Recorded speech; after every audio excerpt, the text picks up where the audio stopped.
Over the past 4 years, Melissa Harris Perry made a name for herself as the host of an eponymous cable news show, unafraid to take on conventional wisdom or ruffle some feathers.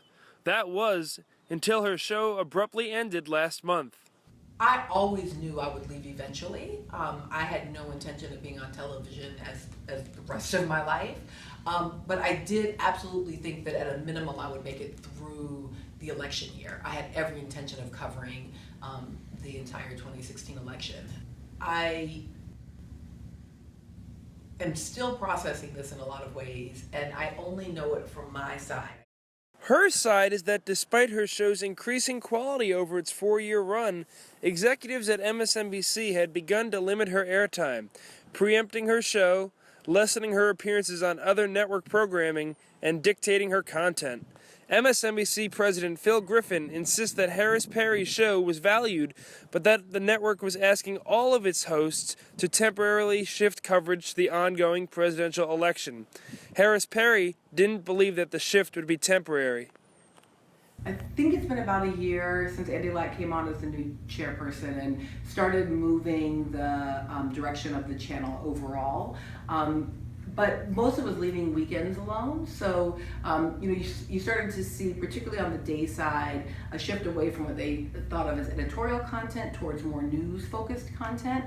And we suspected that at some point there was going to be a shift that would happen on the weekends. I never would have expected, though, that the shift would have happened without a conversation.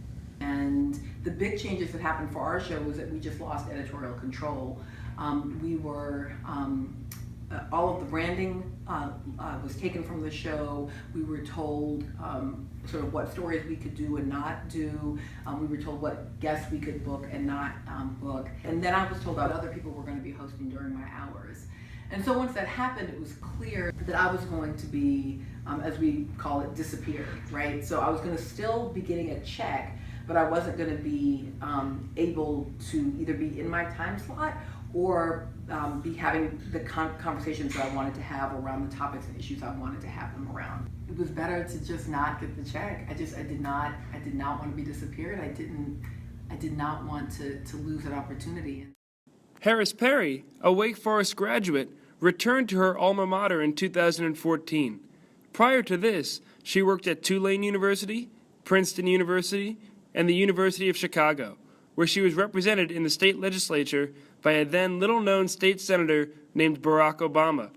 As one of the few people with significant knowledge of the future president before his meteoric rise to fame, Harris Perry was able to leverage this unique insight and her academic pedigree into gaining a voice on television.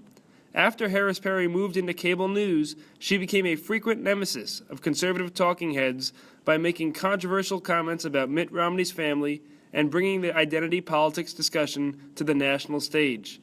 Harris Perry's own identity as a college professor began to evolve simultaneous to these career developments. When I first started doing TV, students would sign up for my classes because of my classes, and then would be a little surprised that I would be leaving on the weekends to go do a television show. By about the third year, people were sometimes signing up because of the TV show, and then would be surprised to find out that I was a real professor, which was funny. Since moving on from MSNBC, Harris Perry has begun to carve out her future career path. She was recently named the editor-at-large at Elle and plans on staying active in political discussion through mediums other than cable TV. I have 3 media partnerships, all of which will be announced, in soon. One got announced. That's the editor-at-large at Elle. There will be 2 more. Just still working out contractual things. I think you're going to see that all of them are connected back to Wake Forest in some really great ways. Part of it is I want all of my projects to be feeding each other. Students who have worked with Harris Perry in the past are excited by the prospect of her spending more time on campus. She's a really passionate professor to work with. I've gotten to work with her in the Wake the Vote cohort, and she really pushes us to think critically, just like she pushes people to do who watch her show. And I think it's going to be worthwhile to have her on campus a little more. Even though she is no longer on television, it is clear that Melissa Harris Perry and her opinions from Nerdland have no intention of sitting on the sideline. Gather round, Nerdland. I have a story to tell.